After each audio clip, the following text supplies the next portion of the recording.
it felt like a way to keep alive certain threads in the book in a way that sort of suited the plot, I think, in the story that that we're telling here in our adaptation of The Dance of the Dragons.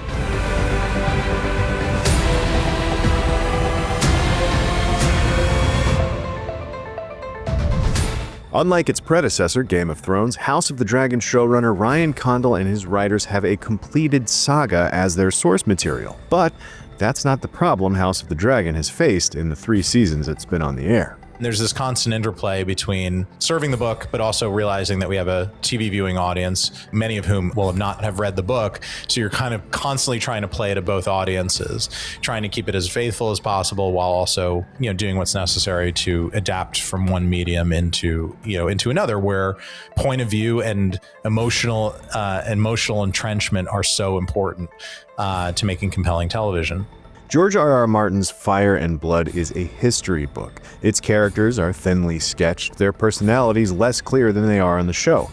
And there are often multiple and unreliable accounts of the same events. But for a TV series, House of the Dragon required its showrunner and writers to make firm, definitive choices. And I think one of the great challenges of this particular adaptation is we, as writers of television, have to tell this story in point of view, and Fire and Blood is a very objective point of view that is covering big swaths of history, and sometimes in a very sketchy kind of way that just tells you the major events of what happened, here and there, and this is why it started or why we think it started, and this is how it ended. This is who died or who went to live on or whatever.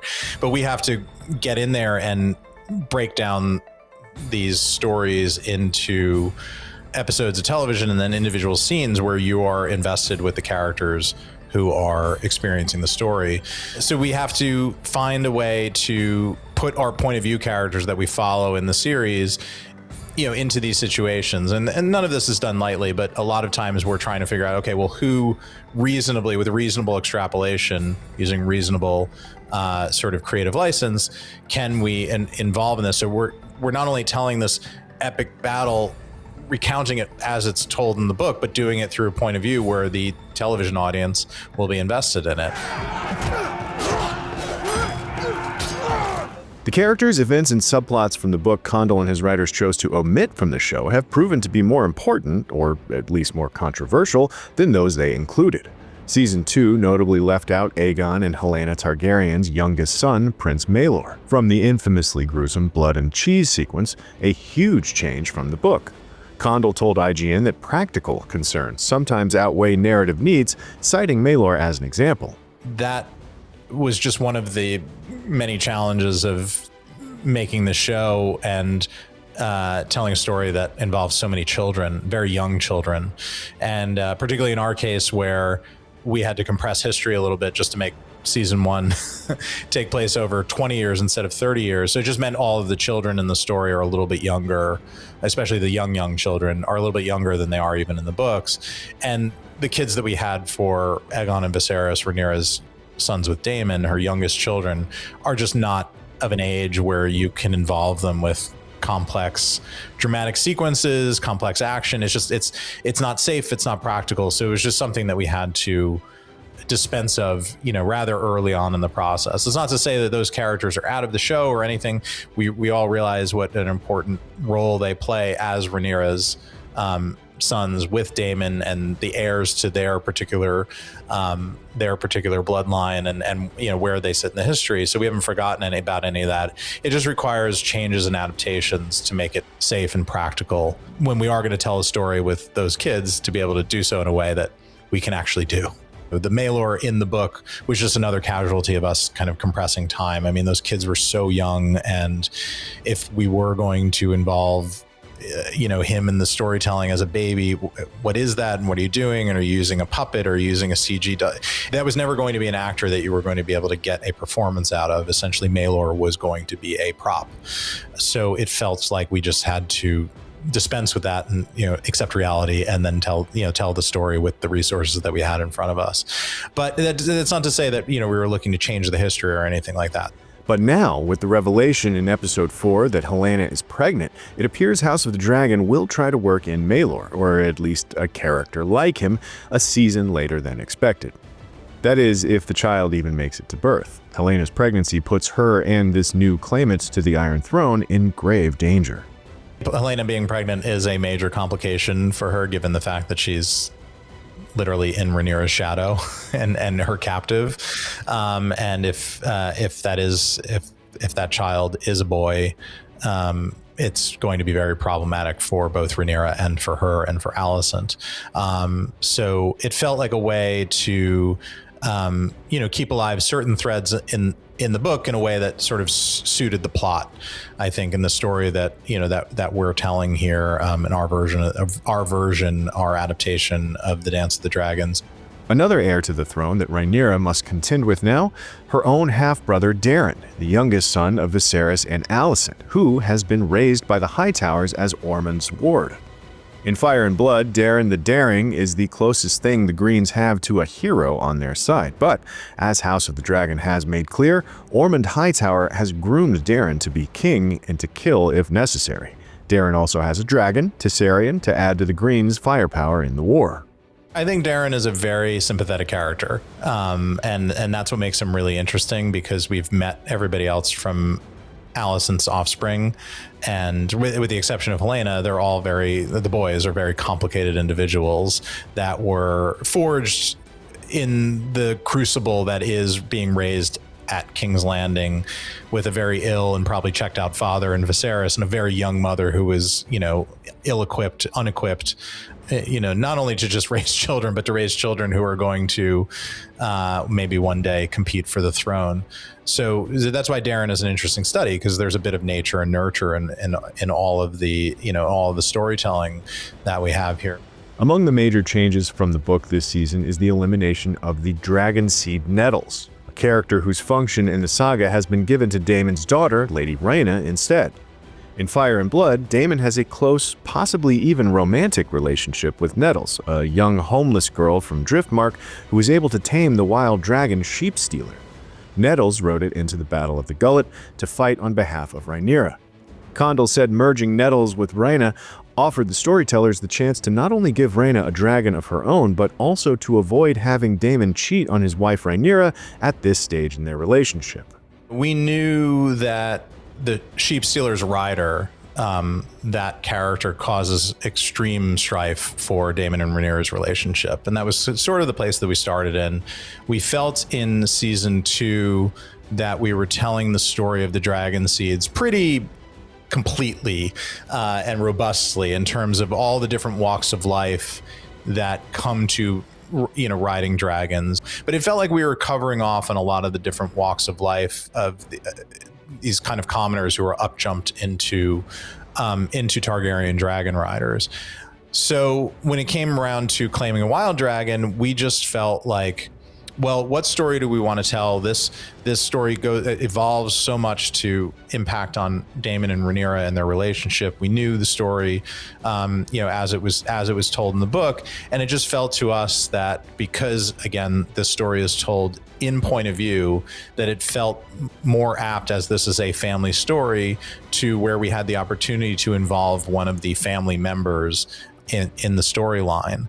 And because Rhaena has been set up since season 1 as the member of this family who doesn't have a dragon, and basically her sole identity is the Targaryen kid who doesn't have a dragon, it felt like that was a character that we had already set this long runway for, that it could be very satisfying for the TV viewing audience that didn't have an experience with the book at all to see that character, claim a dragon, and then in a very, I think, Game of Thrones and Westerosian kind of way to reap the consequences of having her wish come true. It's a very monkey's paw kind of moment for Rhaena. She gets her great wish and it becomes her greatest nightmare.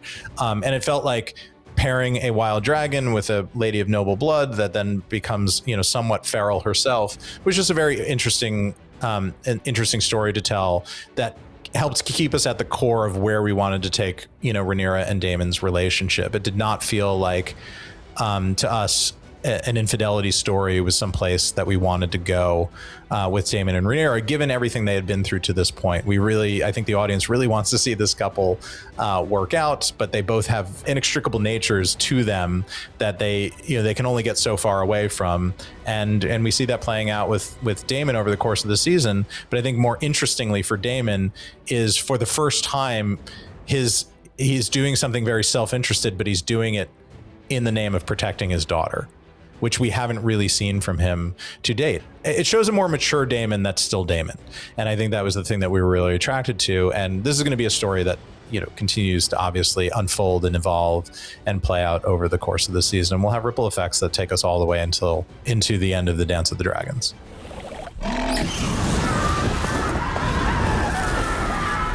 Speaking of dragons, there are a few from the book who have yet to appear on the show. Morgul is a young dragon bound to Princess Jaehaera, while Shrikos is bound to Prince Jaehaerys. Then there's Morning, the offspring of Syrax, who is hatched during the Dance of the Dragons and becomes the steed of Rhaena. Obviously, the show has bound Sheepstealer to Rhaena instead.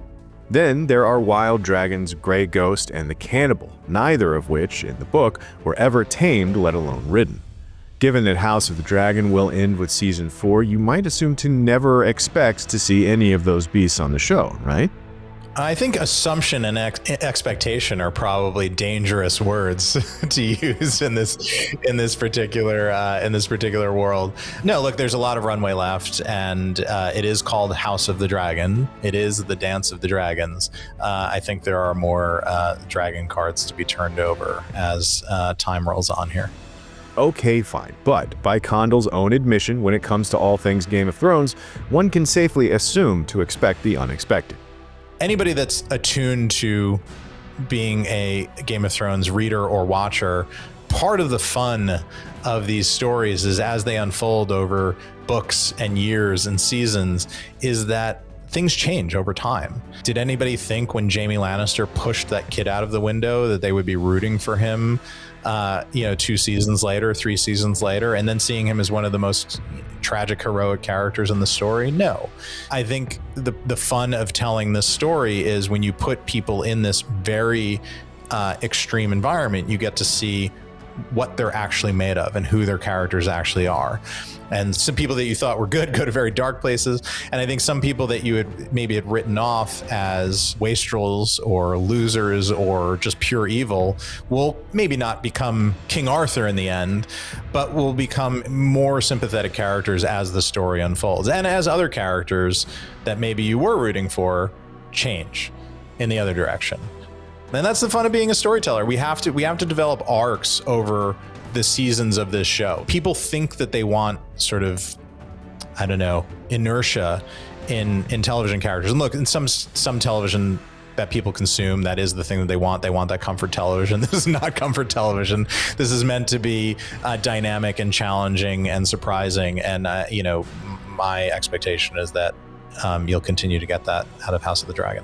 As we did a lot of work in the breaking of season 3 in terms of we essentially broke season 4 in breaking season 3 so that we could make sure that we were giving ourselves enough runway to tell the story that we had to tell to bring the story to a exciting, unexpected but reasonable conclusion X episodes later. So it very much went into our planning. But that's the nice thing about making this series, is that we've really been able to do it on our terms and to be able to tell the story that we want to tell and adapt the story of the Dance of the Dragons the way we want to adapt it in such a way where we know when and where the ending is, so you can really plot towards the end. A lot of television shows don't get a final season or don't get to do that. And that's my story from my previous television show, which got canceled before its time. So I didn't get to end that one. This is a real privilege and opportunity to be able to know that we're going to end this story and to get to do it on our terms.